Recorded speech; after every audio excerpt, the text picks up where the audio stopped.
Second Thursday. Because the fourth Thursday is Network Talk Show. Today we have with us, and he may be familiar for some of you guys because he's been around the summit for quite a while. And I'm just going to talk into the microphone. I'm going to tell you a little bit about Bob. First of all, you all know that the topic this morning is relocating and planting new roots. You guys may be familiar with our guest speaker for this month. His name is Robert McIntosh. We call him Bob. Bob has volunteered at the summit for 4.5 years as a family counselor leading the summit, and a family counselor leading the summit single support group. Bob was born and raised by missionary parents in Bolivar, South America. He has been married to his wife, Stacy, for 31 years and is blessed to have 4 children and 2 grandchildren. After college, Bob worked at orthopedics and sports medicine for 20 years. He changed careers into mental health, completing graduate school and as a marriage and family therapist in sports psychology.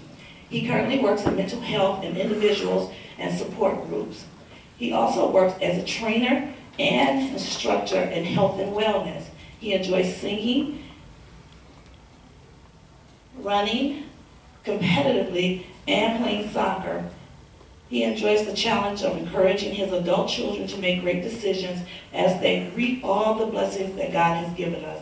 Bob is an important member of our Summit team, and we appreciate everything he has given our Summit members through the Summit Support Group. Can we all welcome Bob? Good morning, Bob. Good to have you. Thanks for coming. This morning, we're talking about relocating and planting new roots. Many of you have expressed to me in the past that you've come from different places, you moved in with your children, you've lost your spouse, or you through death or divorce.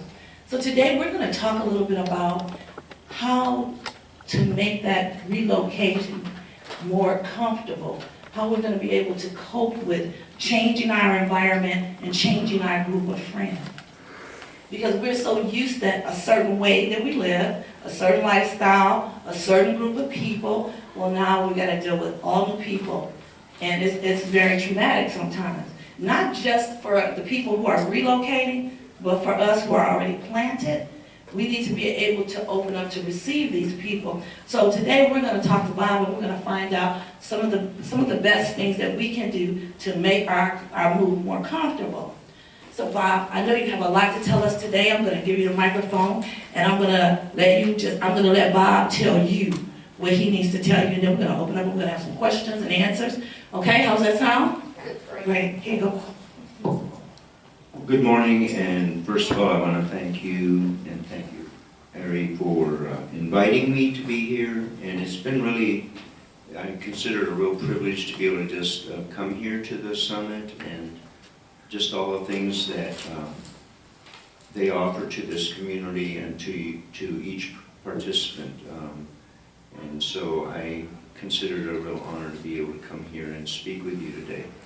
And I'll try to keep that mic close to me so you can hear me loud and clear.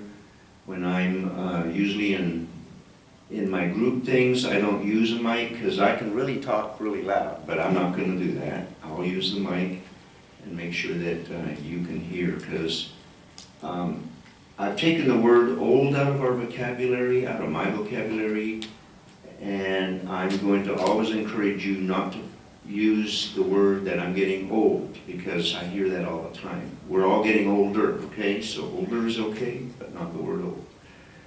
And so as we get older, we face a lot of different things, and I tell people that as we get older, one of the first things that happens that I've noticed being in medicine for a number of years is that when you're approaching the age of around 30, you start losing your eye muscles to where a lot of people need reading glasses starting at around age 30 or a little more than that, and that is really true. And then guys are real guilty of this, but they start losing their hearing even before that.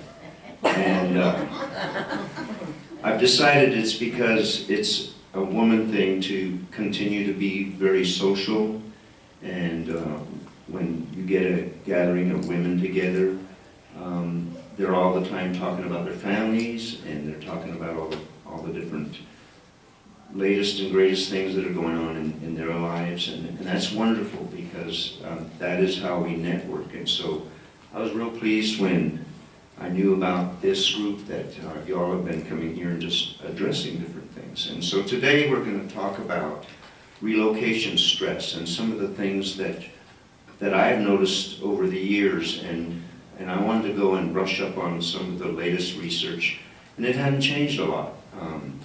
But some of the things when we lose, as we lose our different things, and I don't want to go to the point where I say as we get older, we start, the wheels start falling off our wagon, okay, using that metaphor. And yeah, we do lose some things, but we also have to plan for some of those losses.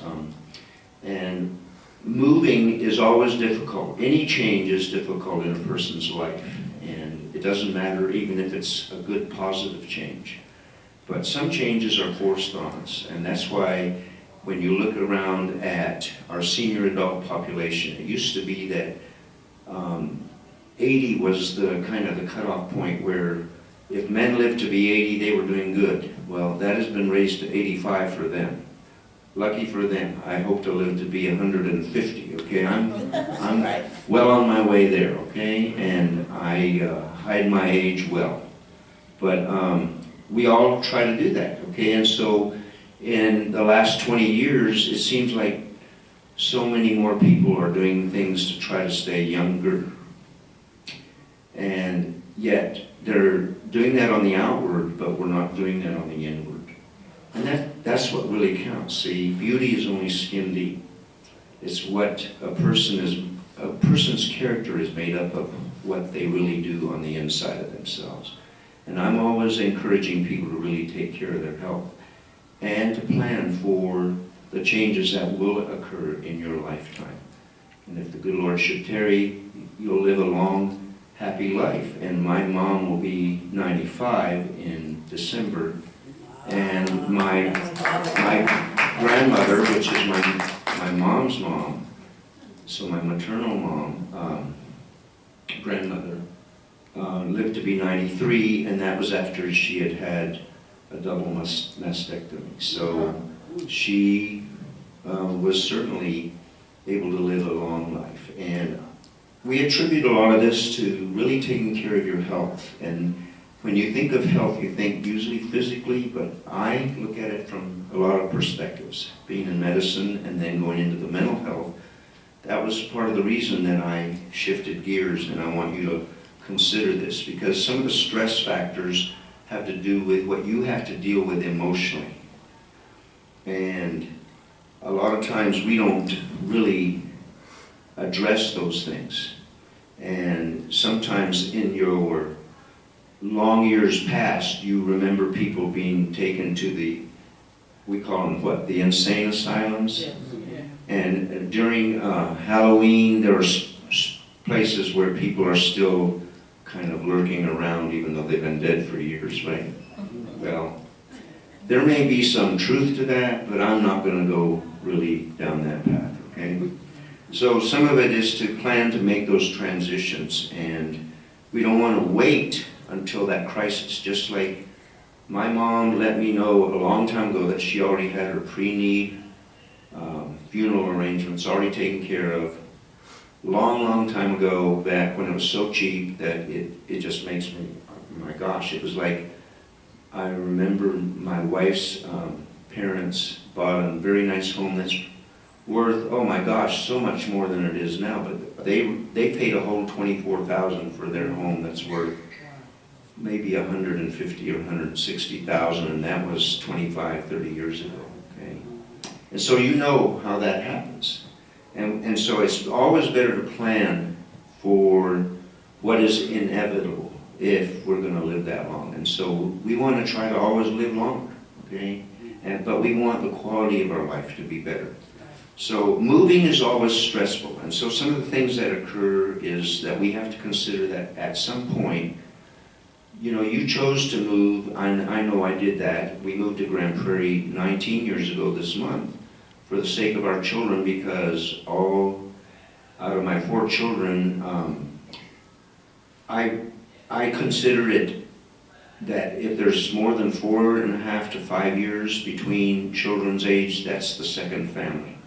And Carly came along 5 years later than our youngest of the other 3. And so she's really like a single child right now. She's 21 and still at home and in nursing school. But she gets the benefits of being as if she was the only child. And you know what I'm talking about, but you have to adapt to that, because if I'm not staying healthy, and I coached all of their soccer games, including Carly's, 5 years later, and I did that for 18 years. And since I played at a professional level many years ago here in Dallas, and then I still play semi-professional, I am now playing with kids that are 20 and 30 years younger than me and still beating them at the game, and they don't like that. Anyways, onward we go. So moving is always a very stressful thing, because we're giving up our independence. And that's really difficult, because when you're in your own home, you get to say so on everything that you did. And now, if you end up choosing to either move closer to your kids or to your grandkids, then a lot of times they're trying to help you make the decisions on what you should be at. And you need to be careful that you don't get sucked in to being a take it for granted babysitter or something like that. Yeah, that's true. And that always very happens. true. Yeah. I never considered that aspect of the relocation, that when you move in with your children, that sometimes they take you for granted and they assume that you're just there to babysit their children. That is something I never ever considered, that particular aspect. So that's something to think about. What is funny, ironically, I just heard a lady say, a grandmother say, I'm going to start charging them just like they charge like a babysitter, and I'm going to charge them $10 an hour. So why not, I guess, right? Oftentimes as we get older, we do not want to talk or deal with the changes that need to occur. We don't want to face the reality of losing our independence. We don't want to think of that. But we have to. We have to, and that's why it's always better to plan in dealing with the emotions, because the day that you were born is the first day that you're on your way to dying. But I don't look at it that I'm only one day closer to my death, okay? It depends on what kind of framework you are emotionally. Are you going to be an optimist where you see the cup of coffee or whatever you're drinking, the choice drink, which hopefully will be more like good stuff for you, like water. But is it half full or is it half empty? And so when you look at a change that is going to happen in your life, is that going to be a positive change? Because it's up to you to make that positive and to turn it around. And you know, if you hang around people that are always negative, then get away from them quick, okay? And if you're one of those people and you see everybody flocking this, because I've been nearby, telling them to run from you, okay? We need to consider getting our family members involved also in our transitions, and that even though we will resist this, and that means if we take the initiative instead of waiting till that time when they take the initiative and say, you know, Mom, you're getting older now. Notice I said older. You're getting older now, we need to really think of this. How about I say to my kids, I know I'm getting older, and I need to think of what I need to do differently. My kids helped me last week to finally clear out one half of my garage that I've only parked a car in for the first 6 months that I lived there, when we moved here to Grand Prairie, and that was for Stacy. And the kids, you know, it was their idea. And I'm glad, well actually it was my wife's idea. But it was my kids that were very supportive, and they came over and helped me take everything out of one half of the garage. Not to get the car in yet, just to sort through it, because we found toys that they had played with 19 years ago that now my grandkids will be playing. But they hadn't been touched. And there were things in there, and since I'm in so many different things, I have sections of the garage, and the garage sort of became mine, even though it really is our family's, right? And so that wasn't very fair to them. So I thought it was a great idea, and they helped me. And it took us about 4 hours to get it all out, and it took me about the next 12 to try to put it back in and throw away a bunch of the stuff. But it was a great idea that we did together. Did I want to do it? No. Have I probably been trying to put it off? Absolutely. But we did it, and we couldn't have picked a better day. Because in the summer it's too hot, so that was the excuse why we didn't do it. In the freezing cold, it's too cold. So it was perfect. So we got to look at that and involve our family. Okay.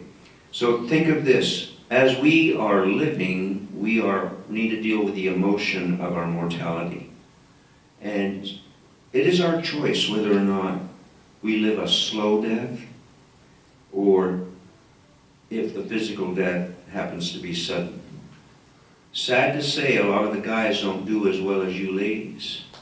And they die, and that's why they leave you widowed.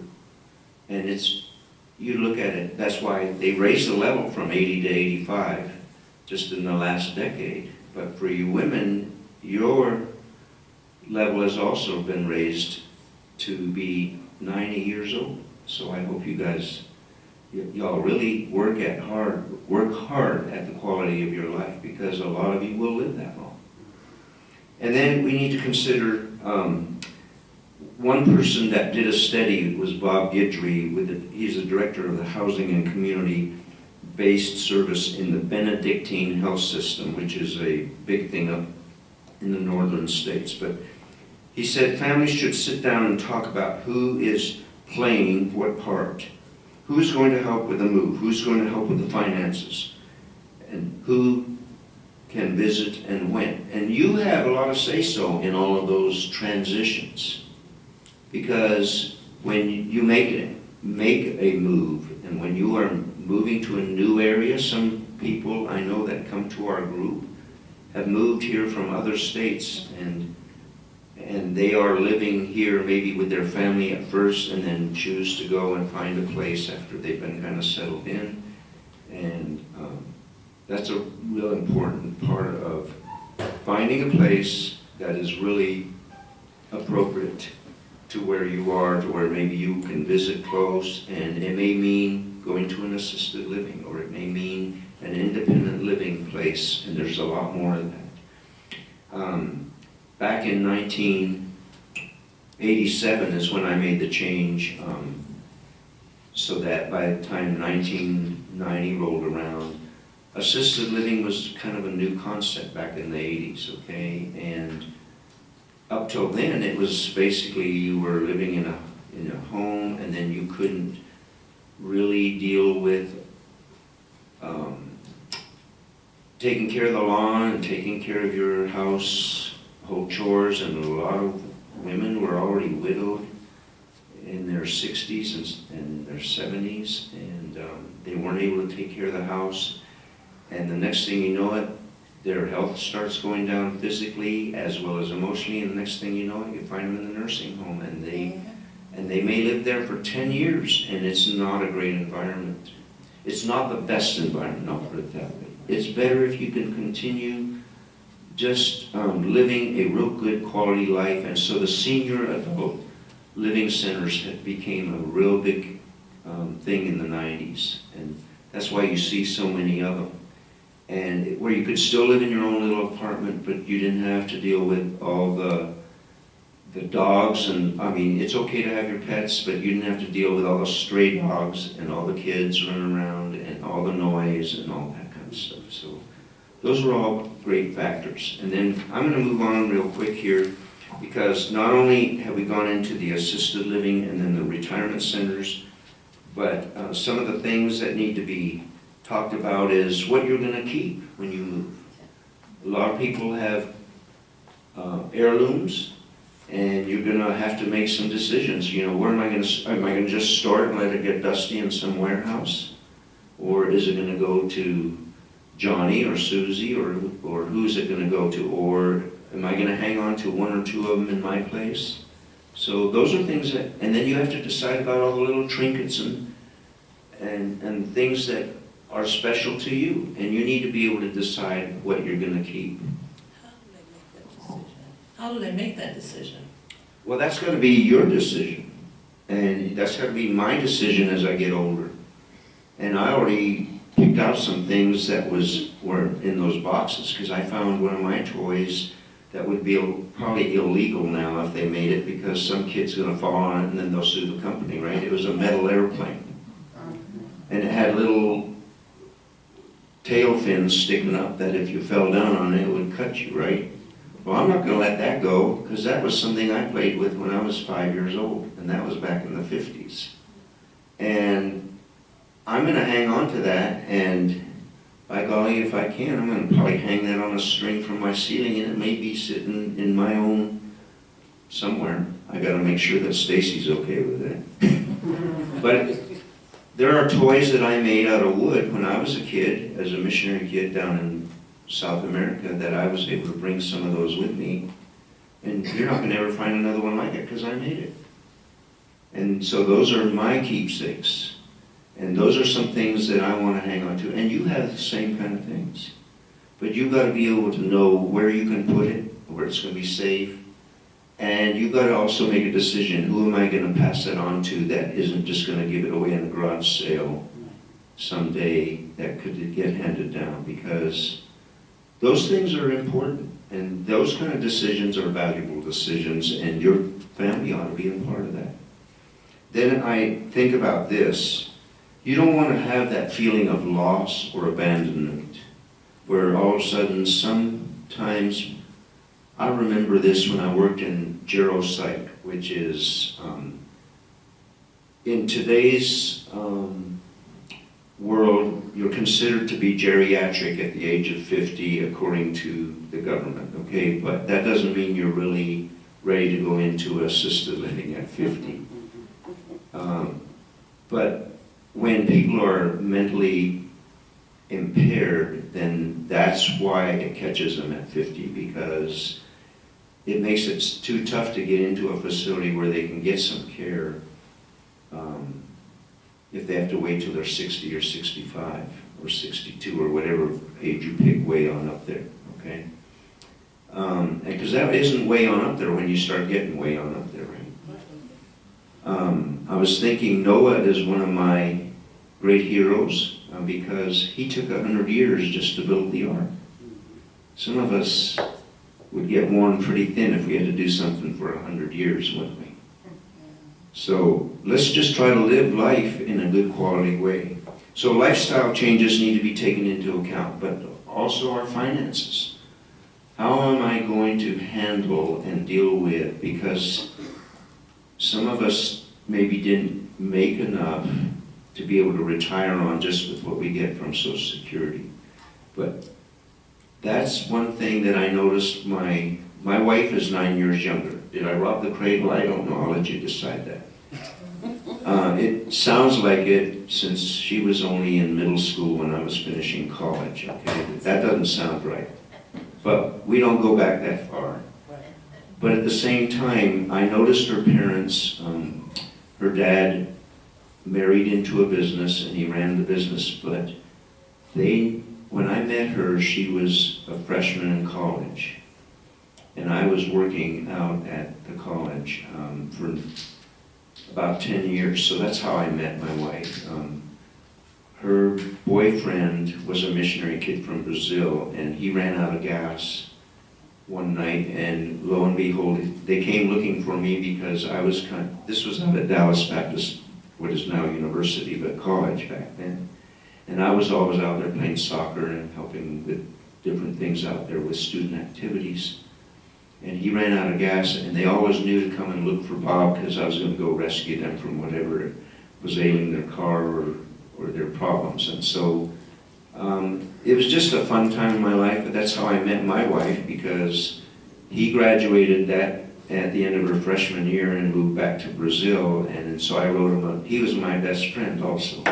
So I wrote him I wrote him a letter. I was very noble about this, and said, James, are you still, what's going on between you and Stacy? And he said, oh, we're not really anything. I said, okay. I just wanted you to know that I was interested in starting to see her, and I just wanted to make sure I wasn't doing something wrong with you. So I did the noble thing. And I waited until she graduated from nursing school, and we got married 2 weeks later. So, the thing is, the reason that I tell you that is because everything is a process. And when you're thinking of your finances, you've got to plan way ahead. You've got to plan not only for what could happen accidentally, if you should lose your job. I ended up losing my job in 2008 that was employing me full-time because the people did Medicare fraud, and so I was thrown out on the street, and no one wanted to hire me because I'm already in my late 50s and everything was going electronically, and so it was very difficult getting a resume for them to ever see you, because then you become a liability. Because as you get older, as a guy gets older, they're already looking at his health, thinking, well, I wonder how long he'll last. And you know the old saying, you can't teach an old dog new tricks. Well, don't fall into that trap, because I think we are all capable of still learning. And I tell people all this all the time, that every day I try to be a student, and every day I try to be a teacher. In everything that I do. And so that is kind of my mission. No matter what I do, no matter where I go, I try to be both. And so as we move on, when we are younger, we grow up, we marry, we have children, and then all of our life we take on the responsibilities and burden of taking care of our family. And you ladies have done that. And at the expense of sometimes not taking care of yourselves. And so I admonish you, I encourage you, as you live in this world today and as you make changes, think of the future, but start taking better care of yourself. And that means in every way, physically, emotionally, intellectually, and spiritually. And I'm going to close with this. In Proverbs 14:1, it says, a wise woman builds her house, but with her own hands a foolish one tears hers down. And a wife, a woman of noble character, who can find? In Proverbs 31, she is worth far more than rubies. She takes care of her household, and she is wise in the use of her money. She is hospitable. She works hard with her hands. She is clothed with strength and dignity. She speaks with wisdom, and her children arise and call her blessed, and her husband also. Charm is deceptive and beauty is fleeting, but a woman who fears the Lord is to be praised. Groucho Marx said this, it's not how old you are, it's how you are old. Great. Well, guys, you know what time it is. My favorite time. Door prizes. Yay! Yay! So we talked about, Bob talked about the quality, our quality of life, relocating, and when we relocate, whether it's with a child or your husband, or your whether it's your husband's family, your children, into a assisted living. You can start one place with your family and end up someplace else. And then while you're doing all this stuff, take all of those things that he's given you in mind. You still have to plan for your future, your finances, your health. Make decisions with your family. You can't do it all by yourself. Yes. Gonna pick one here. Let's see. Number 806097. Yay! Okay.